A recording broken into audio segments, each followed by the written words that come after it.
Au nom du Père et du Fils et du Saint-Esprit. Alors, nous voilà à nouveau dans je dirais une manière de présenter les choses qui n'est pas chronologique, puisque nous voilà revenus au moment du sermon sur la montagne, sermon immense où le Christ déploie de manière extraordinaire son enseignement. Et donc nous ne sommes plus dans le temps de la croix et la révélation du baptême comme l'évangile précédent. Mais pour autant, les pères ont fait les choses comme il le fallait, et cette péricope évangélique vient évidemment développer, éclairer et amplifier l'enseignement qui nous est graduellement, je dirais, proposé durant le temps de Pentecôte. Alors, on a vu le baptême, on a vu les fruits du baptême, et aujourd'hui, le Christ nous parle de l'amour. Ce n'est pas la première fois. Nous savons déjà que, par l'évangéliste Saint Jean, bien sûr, qui nous révèle que l'amour, ce n'est pas nécessairement quelque chose. Il nous dit bien la chose suivante: Dieu est amour. Donc nous savons que nous avons affaire à quelqu'un. Et ce sujet revêt donc une importance capitale pour nous, puisque quand il s'agit d'amour, il s'agit de donner à Dieu lui-même. Et nous avons aussi en tête, alors au-delà de la simple mémoire des commandements, avec le fait d'honorer son père et sa mère, etc., d'aimer Dieu de tout son cœur, de toute son âme, nous nous rappelons cet échange que le Christ a avec un jeune homme riche ou un notable, bon, ça dépend des évangélistes, mais cet échange a bien eu lieu, où il indique déjà à ce jeune homme, et à travers lui à nous tous, que lorsqu'il s'agit d'atteindre la perfection, et lorsqu'il s'agit d'amour, eh bien, non seulement on aime Dieu de tout son cœur, et de toute son âme, et de tout son esprit, mais on aime aussi son prochain comme soi-même. Et Dieu, évidemment, sous-entendait dans cet enseignement où il n'est pas possible d'aimer Dieu qu'on ne voit pas si on n'est pas capable d'aimer déjà son prochain que l'on voit, et également soi-même. Donc, nous avions déjà un peu les premiers jalons de cet enseignement sur l'amour que le Christ nous délivre. Vous vous rappelez également que parmi les saints-pères, plusieurs ont fait une explication du monde et de la création, justement, de l'univers par l'amour. Et je trouve particulièrement important parce que c'est un petit peu notre façon scientifique, si on peut dire, biologique et scientifique de voir le monde.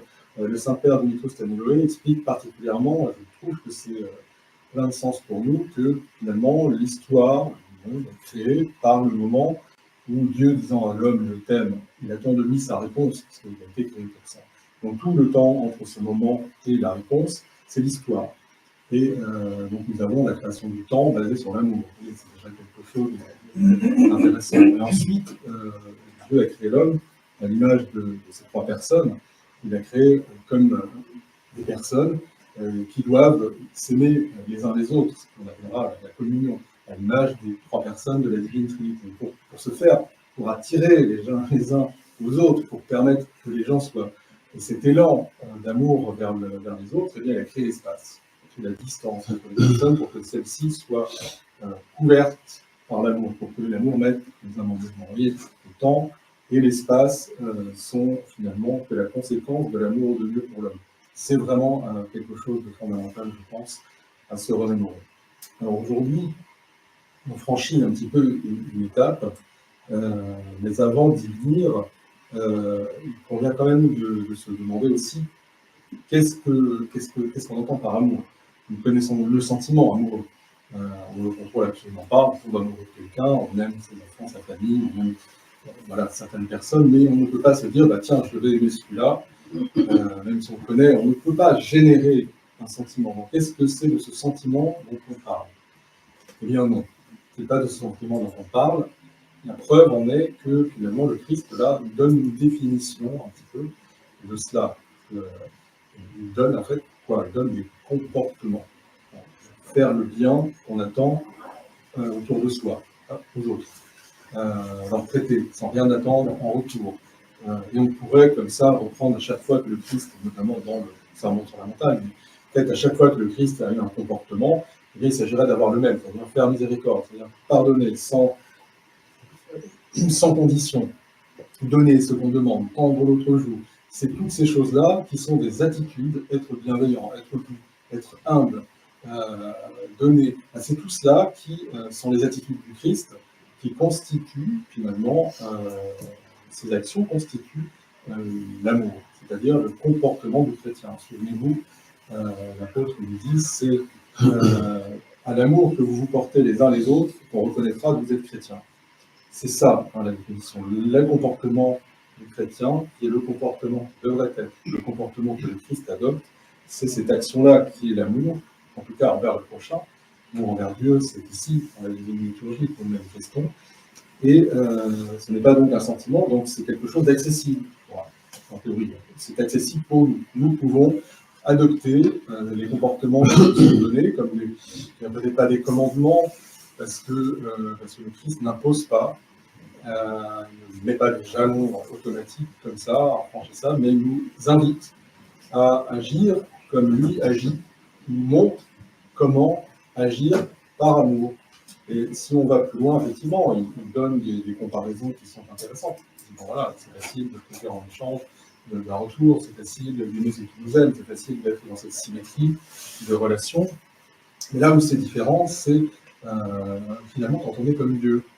Pourquoi? Parce que Dieu, il aime les bons comme les méchants. Dieu donne la vie, et il fait luire le soleil, donne l'air, donne la nourriture et tout ce qui va, et sa miséricorde en abondance et sa grâce. Mais c'est libre à l'homme de l'accepter ou non, mais que l'homme soit bon ou méchant, ça l'indiffère totalement. Il est le même. Il est le même, et le comportement du Christ d'ailleurs est le même envers un larron qu'envers quelqu'un de juste. Il n'y a pas de différence à cela. Et donc on nous invite à entrer dans cette... alors le mot n'est pas très juste, mais en tout cas en Occident on l'a beaucoup utilisé, et finalement il est compréhensible, le mot d'imitation du Christ.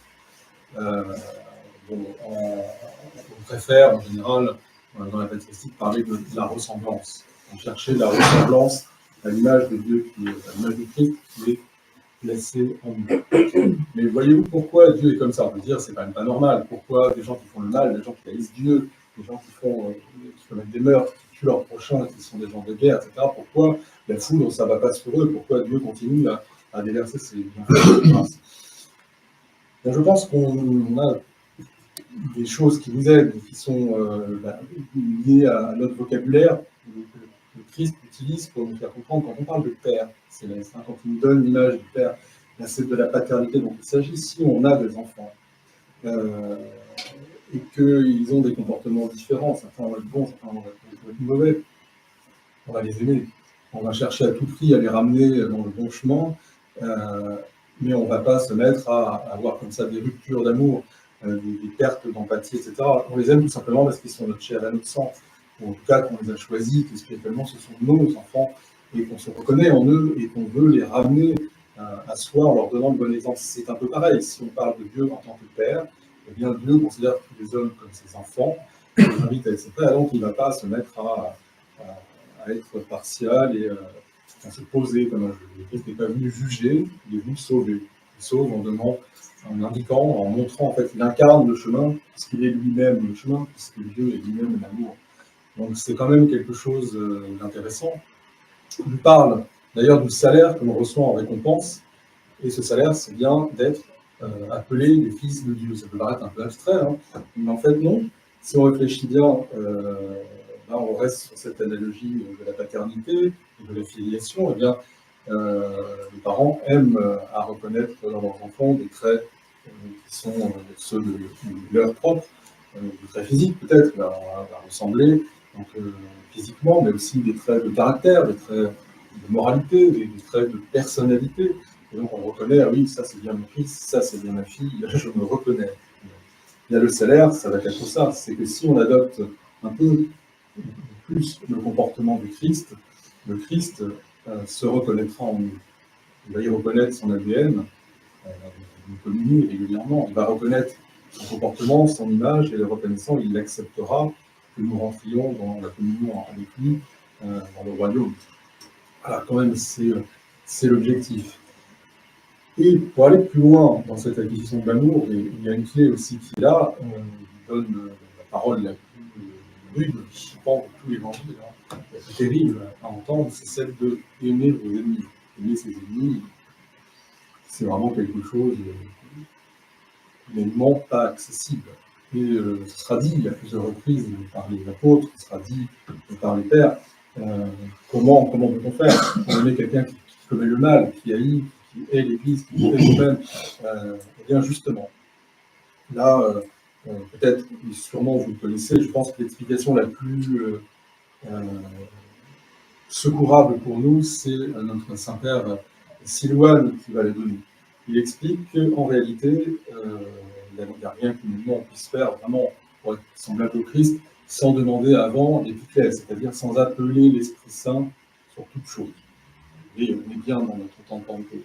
Donc appeler l'humanité à connaître Dieu par son Esprit Saint, appeler l'Esprit Saint à être, à adombrer nos ennemis, à mettre pardon, l'amour dans leur cœur, et surtout dans le nôtre, aider, appeler l'Esprit Saint à nous permettre d'aimer nos ennemis, etc. Et donc, il dira d'ailleurs, et ce n'est pas le seul père qui le dira, mais il le dit très clairement, que bien, le fait d'aimer ses ennemis, c'est la preuve irréfutable que l'Esprit Saint agit en nous. Parce que humainement, on ne peut pas. Il n'y a que le Saint-Esprit qui, agissant en humain, va créer cette possibilité d'aimer son ennemi. Donc, nous avons là une manière, encore une fois, un peu scientifique de mesurer si nous sommes ou pas avec l'Esprit Saint en nous. C'est si nous avons cette capacité de nous comporter comme le Christ à l'égard d'un ennemi. Finalement, retenir son sentiment de jugement, prier pour lui, répondre au mal qu'il peut faire, aux blessures qu'il nous inflige par le fait de lui faire du bien, de manière visible ou invisible. Ouais. C'est ce qui fait que là, nous avons la certitude que le Saint-Esprit agit en nous. Si nous sommes bloqués, nous n'avons pas la capacité d'aimer nos ennemis, alors on n'a pas une action pleine et entière du Saint-Esprit en nous. Voilà quand même une aide assez précieuse qui nous est portée. Alors, bien sûr, hein, c'est assez colossal comme l'invitation du Christ, les communautés Dieu homme, c'est-à-dire rentrer dans la voie de la déification, dans la voie de la christification, c'est quand même quelque chose qui n'est pas rien. Et il ne faut pas se décourager devant cela, puisque, si nous nous rappelons les dimanches précédents, nous sommes armés, nous sommes équipés, comme nous l'a indiqué aussi le saint apôtre Paul régulièrement, nous avons revêtu le Christ par le baptême, nous avons été loin du Saint-Esprit de Dieu, nous sommes sous la protection de cette puissance incroyable qui est la croix, vivifiante. Et voilà, donc nous avons cette possibilité de travailler à ressembler au Christ en se comportant avec amour comme il est. Notre Dieu soit honneur et gloire pour les siècles des siècles. Amen.